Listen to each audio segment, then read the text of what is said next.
Noon, ma'am. Masakit talaga. Noong nakikita ko yung ganon. Not because, ma'am, anak ako, ma'am, ha? But because I am a lawyer. And I knew that what they were doing was wrong. Because they were supposed to bring him to a local court, to a Filipino court. And then they were supposed to present the diffusion notice. There was a diffusion notice from the ICC to the Interpol directly to the Philippine National Police. So, ang dapat nilang ginawa, Rodrigo Duterte, you have a diffusion notice. Let's go to court. And then they should have presented it to the local court. Pero ang ginawa, ano ba ang ginawa? Yes. Forceful taking of a citizen from his country. Kidnap, if you want to use yung mga naiintindihan ng tao na layman's terms. Pero it was called a rendition in international law. Hindi mo pwede kasi, napansin niyo ma'am, lahat ng mga may death penalty sa ibang bansa, lahat ng mga nakukulong sa ibang bansa, may kaaso sa ibang bansa, at may desisyon na nire-request natin pawiin, ipardon. Yan. Because you're supposed, as a state, you're supposed to protect your citizens at all costs. Even to pay, marami doon sa Middle East, di ba? Kailangan mo magbayad ng blood money. Even to pay blood money so that you can take back your citizen. You don't ever take a citizen from his country and submit him to a foreign jurisdiction. You don't do that at all. That is very basic for a government to follow. So yun ang, hindi dahil sa anak ako ma'am, pero dahil sa abogado ako, naiintindihan ko talaga na mali yung ginagawa. At ang masakit pa, the people who say that they are for liberty, democracy, and the rule of law, were celebrating. They were celebrating the rendition of a former head of state. Alam nyo, sa ranking, sa hierarchy, doon sa atin sa Pilipinas, former heads of state, meron yan silang some sort of protection. And we did not see that in the case of President Duterte. And then we go to ICC. In terms of complementarity, ibig sabihin po ba sila ay isang justice system? Yung bansa natin, Australia and the Philippines, merong sariling justice system. Nakita na natin, bago siya naging presidente, merong investigation, merong hinukay sa Davao City, merong public inquiry na nangyari. Nandun lahat ng mga Davaoenyo, pinatawag, umaten. Pero meron bang kahit isang kaso na na-file dahil sa sinasabi nilang war on drugs o dahil sa DDS? Wala. Naging presidente siya. Tumuloy ang pagtatanong at pagsasabi na merong kamalian na ginawa. Meron bang kahit isang kaso na final sa korte natin? Sa dami-dami ng mga final na kaso from 2016 to 2022, kahit isa, wala. Kahit isa man lang na sabihin natin na biktima ng EJK. Meron? Wala. Pero wala si President Duterte. Dahil meron lang nakita na pag-abuso ng mga pulis, which was properly decided in Philippine courts. Natapos ang termino ni Pangulong Duterte. Wala na siyang power, wala na siyang authority, wala na lahat. Dahil bago na ang Pangulo. Meron ba kahit isang kaso na na-file sa Davao City o kahit saan man sa Pilipinas? Wala. Pero bukas ba ang ating mga korte na tumanggap? Oo. Libre ba sila na tumanggap without undue influence from former President Duterte na tumanggap ng kaso? Yes. Yes. Dahil bukas ang mga korte. So hindi dapat nakikialam ang ICC. Dahil we have fully functioning judicial courts from the lowest level up to the Supreme Court. Pangalawa, jurisdiction. Hindi na po tayo membro ng ICC. Umalis tayo being a member of ICC in 2017, I think. Hindi ko lang alam kung tama yung number ko, yung year ko. 2017. Kailan sila nag-imbestiga? Nag-imbestiga sila 2 years after ng withdrawal natin sa ICC. Hindi pwede yon. Bakit? Kasi ibig sabihin, pwede ka na mag-imbestiga for all eternity. Kung wala kang period na hanggang saan ka lang pwede mag-imbestiga. And there was a case, a previous case in the ICC na nagsabi ang ICC na hindi na pwede. Dahil lampas na. Kahit hindi man sila member ng ICC, ang Pilipinas, pero lampas na tayo sa panahon na pwede mag-imbestiga. And so dapat ang ginawa ng ICC, hindi nila tinuloy ang investigation, hindi nila tinuloy ang kaso. Pangatlo, kung napapansin nyo, sino lang ba ang kinakasuhan ng ICC? Yung mga African countries. Lahat ng cases doon. Alam nyo ang kasama ni PRD? Mga black na French speaking. Doon sa loob. All African countries. Si PRD lang ang first Asian na kinasuhan ng ICC. And so, we ask, bakit walang Western cases? Diba? Dahil yes ma'am, hindi nila kaya. Hindi nila kaya ang mga kahapon lang may binomba na bansa. Diba? Ilan ang patay doon? Ay, hindi na natin alam. But I'm sure may mga patay doon. And ano ba sinabi ng ICC? Wala.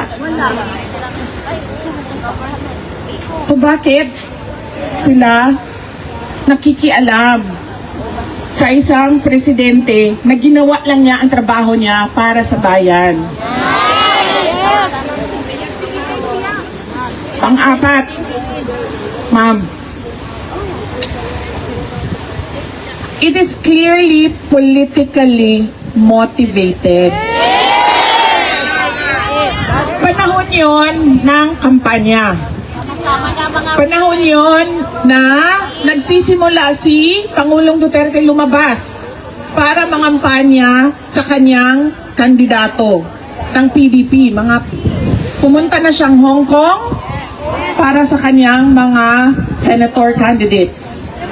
Meron ng mga schedule at plano sa pangangampanya.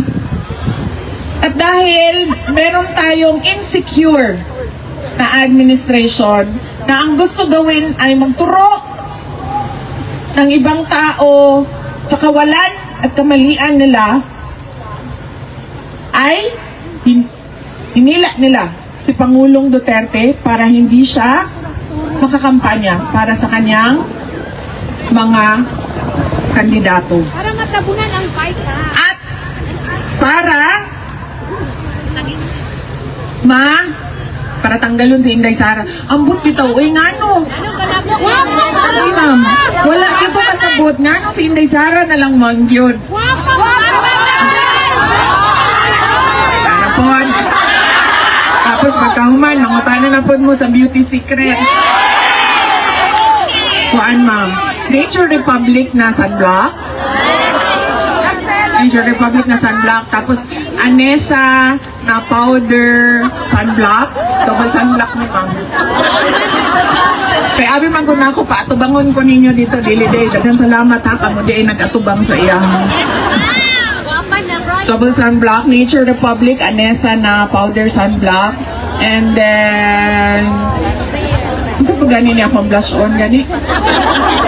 Nature Republic, ako ang eyeshadow. MAC, ang ako ang lipstick. Nakalimot ko sa brand sa ako ang blush on. O na siya. Ako ang kilay, ma'am, kay Koan. Bobby Brown.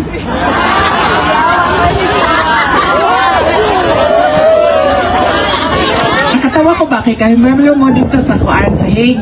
Ana sila kagwapa man ni mo dayo. Unsa man na ginaunsa man na ni may ungnaw. Ako ma'am, makeup mo ko ma'am. Iko ko sa ilahan ang makeup ko. Mo ni ang ako ang Koan. Mo ni ang ako ang ginagamit Nature Republic, Revlon na press powder. Ang ako ang NARS to gigamit na ko at the time. NARS na blush on anya lipstick. Daghan nag-adto og SM. Kaibaw ko ani. Kay ako po nagpapalit ko sa ako ang press powder na natural tan sa Revlon. Kaya nahurot naman. So anak ko sa ako ang kauban. Anak ko, palihog ko biya adto dito sa SM, sa Davao. Adto sa SM kay salit atong press powder na natural tan. Pag-abot niya dito, ana siya. Katong press powder na natural tan, tapos yan anak kong babae. Daghan ang ngita anak kay tungod kay Inday Sara.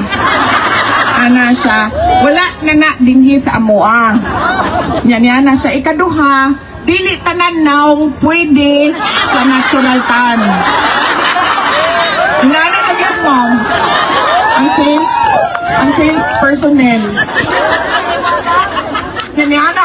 Yan, huwag siya nisulti kay para kay Inday Sara. Yan na siya nga. Dili mo ni para sa kuha. Para mo ni kay Inday Sara. Ingana, ma'am. Ingon tong katong Revlon na kuan. Tinuod na, ma'am. Malay binuang. Baka na si Mayen. Kung kauban ako. Kanangin ako sa iya, wala na daw itong natural tan na press powder. So, wala ko kasabot nga no, si Inday Sara na lang mangyod ang hinungdan sa tanan. Ang tawag ana sa iya, ma'am, political scapegoating. Kanang magsige kag tudlo, kaning tawhanan ni, para malimtan. Tama ka, ma'am, para malimtan ang problema sa budget, para malimtan ang blanco sa budget, para malimtan ang mga kinahanglan nila buhaton, pero wa nila ginabuhat, anang mga ingon anak. And so, si Kateki, ma'am,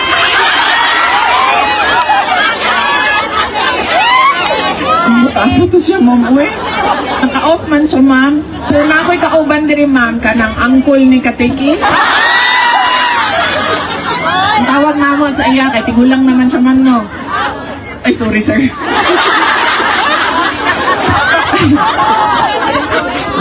Katingko ang tawag naman sa Katingko. Kay kinahanglan naman siya o kuan, Katingko, para sa masakit-sakit. Bawas, ma'am.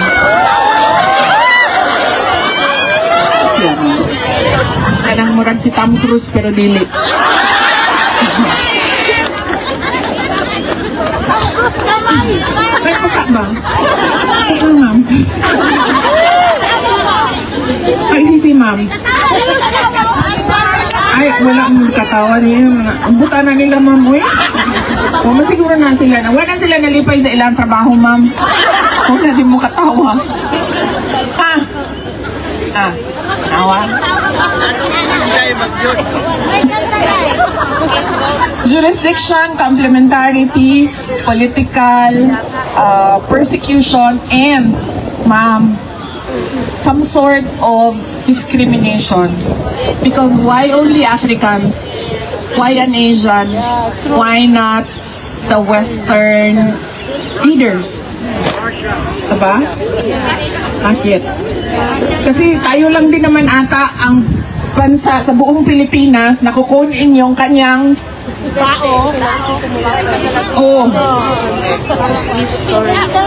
ang tanga.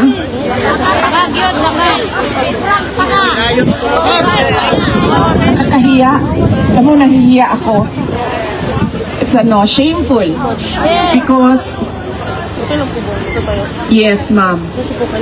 It's shameful because the world was watching and then they were completely taken aback that there is a government who will deliver its citizen to a foreign jurisdiction to be jailed in another country when all of them are getting back all their citizens. So that is the ICC, ma'am. And then we go to the Philippines. Our favorite topic. Ang dami-dami nilang sinasabi, napakaganda na ng ekonomiya natin. Tingnan nyo, pababa yung inflation, madaming investments. We are on our way to becoming from a developing country to the next level. Maganda siya tingnan sa papel, It looks good on paper, but you don't see it at all in the everyday lives of the Filipinos. There is nothing happening in our economy. Yung mayaman, mayaman pa rin. Yung mahirap, lalong naghihirap. Yes? The poor is getting poorer. And you know, kapag sobrang dami ng mahihirap, tumataas talaga ang krimen. Because the lure of easy money is tempting them every day. Kaya dumadami ang scammer sa Pilipinas. Mag-ingat kayo, mga kababayan namin earning in dollars, because target kayo ng scammers. Investment scam, tech scam, lahat na even fellow Filipinos scamming their kababayan. Drugs, petty crimes, lahat yan. Informal settlers. Nakikita natin yan. Huwag na tayong lumayo, para, makatotohanan yung example ko. Doon na lang tayo sa bahay namin at yung kasama namin sa bahay. Yung kasama namin sa bahay ay mas mataas pa yung sweldo nila sa kung ano yung required ng batas. Sa atin, sa kasambahay, they're not part of minimum wage. Pero, ang sa amin, sa bahay, more than minimum wage ang binibigay namin sa kanila. Dahil nakikita namin yung pangangailangan nila. Nagpapaaral ng anak, nagbabayad ng kuryente, nagbabayad ng tubig, kasi nakikita din namin yung kuryente, yung bill ng kuryente namin, yung bill ng tubig namin. Nakikita din ng asawa ko yung gastos sa grocery. So, ibig sabihin, ganun din yon sa kanila, sa mga kasama namin. Pero, kahit na more than minimum wage pa rin sila, naghihirap pa rin yung pamilya nila. Pag tinatanong ko, ano ba ang problema? Ang lagi nilang sinasabi, sobrang mahal ng mga bilihin. Sobrang mahal ng bigas. Yan ang laging sinasabi sa akin ng mga kasama namin sa bahay.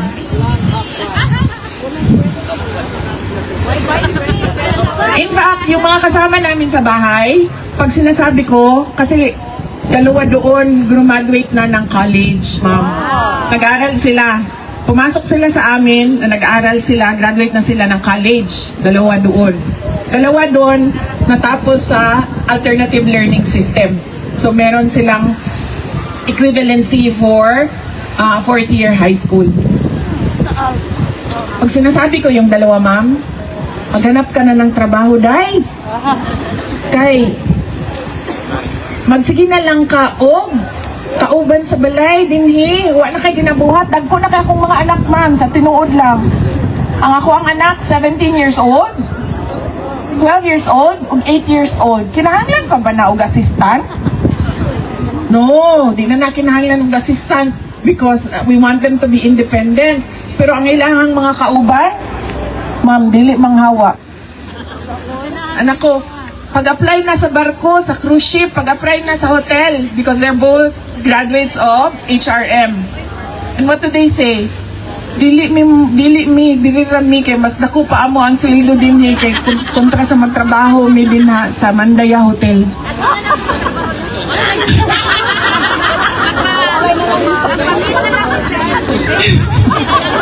Dili pa din nga na, ma'am, oy. To the point na ang isa ningon siya, pwede ko ni mo i-adapt na lang, mahimo na lang kung Duterte. So, wala na siya ginabuhat yun, ma'am, sa tinuod lang. Kanang makita ninyo sa social media, si Inday Mina, na ginabuhat, ma'am. Kaya dagko na akong mga anak, pero di ikil siya mangita og trabaho, kaysa mo to siya maglisod. Kung manarbaho siya. Kahit mahal daw kaayo ang panaliton. O niya, kinahanglan niya suportahan iyahang mama, iyahang papa, o iyahang mga igsuon, iyahang mga manghod. So really, good on paper, but nothing at all on the ground.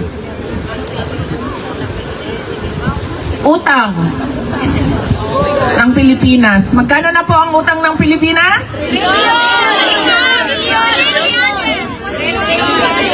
16 trillion. Yes, 16 trillion ang utang ng Pilipinas. Pero at yan ay mamanahin ng mga future generation of Filipino. O yan na ng future, ma'am. Dari lang sa takaron. Pero, bakit hindi natin nakikita? Mag-utang, ganito, example ha. Mag-utang ako. Kasi gagawa ako ng railway system from Tawi-Tawi to Apari. Diba? Mag-utang ako ng ganyan. Understandable. Kasi hindi mo naman yan kukunin sa sariling budget. Diba? It has to be a foreign-funded project. Pero bakit 16 trillion ang utang natin? And wala din tayong nakikita.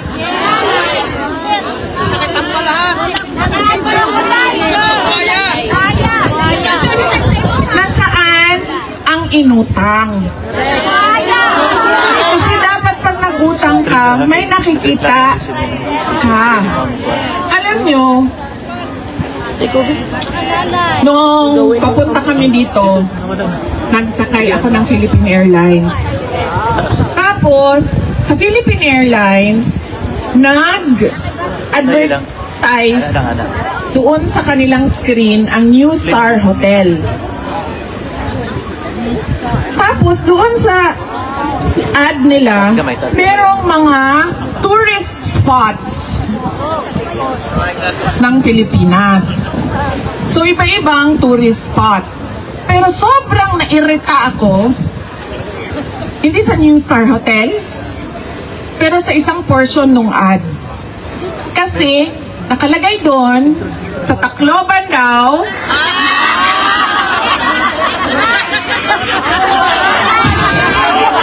anong tourist spot niyo doon? Diba? Ano ba? San Juanico Bridge. daw ang San Juanico Bridge. Alam niyo ba gaano kahaba ang San Juanico Bridge? 2.6 kilometers. Sobrang irritated ako. Paano naging tourist spot ang 2.6 kilometers na bridge? Ang bridge sa China, papunta sa Shenzhen, papunta sa Macau, papunta sa Hong Kong. Gaano kahaba? 264 kilometers. Yun ang tourist spot. Yun ang modernization. Yun ang infrastructure. Hindi ang 2.6 kilometers na San Juanico Bridge na ngayon, nagkakagulo pa paano ayusin. Diba? Hindi ko alam bakit hindi nakikita yon ng administration. Hindi tourist spot ang 2.6 kilometers. Ang 264 kilometers, yan ang tourist spot. Umutang ka, gumawa ka ng 264 kilometers na tulay sa Pilipinas. Kahit hindi nagkailangan ng tulay, gawan mo ng tulay. Kasi 264 kilometers yan. Tulay, tulay, tulay. Diba? Cagayan de Oro, to Siquijor, to Dumaguete, tulay papuntang Cebu, Cebu papuntang Bohol, Bohol papuntang Leyte, sa Amar papuntang Bicol, yan. Romblon papuntang Marinduque, Marinduque papuntang Batangas. Hala, tulayan mo yan lahat. Yan ang tourist spot. Ako ba? Tapos ayun na Philippines, the country of bridges. Yan ang tourist spot. Huwag niyo akong bigyan ng ad ng Pilipinas at sasabihin ninyo sa akin, tourist spot ang 2.6 kilometers. We're living in the 1970s. Diba? Ekonomiya, maganda sa papel. Utang, na wala tayong nakikita kung saan napupunta.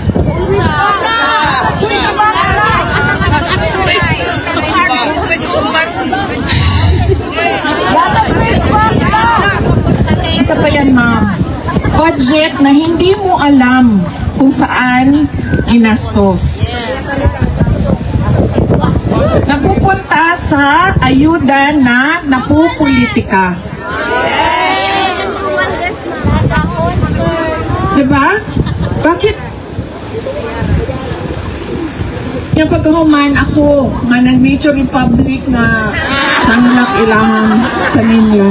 Waman lang gani sila kakita, waman lang gani sila nakareklamo, ngano ingana inyong hangad. Pagbuhat mo og tourist spot na 2.6 kilometers. Huwag mo na ulaw sa China? Lingon po ng China, uy. Maulaw po mi sa Pilipinas, uy. Kay 2.6 ang ilahan tulay. I don't know. I do not understand. Why? Why?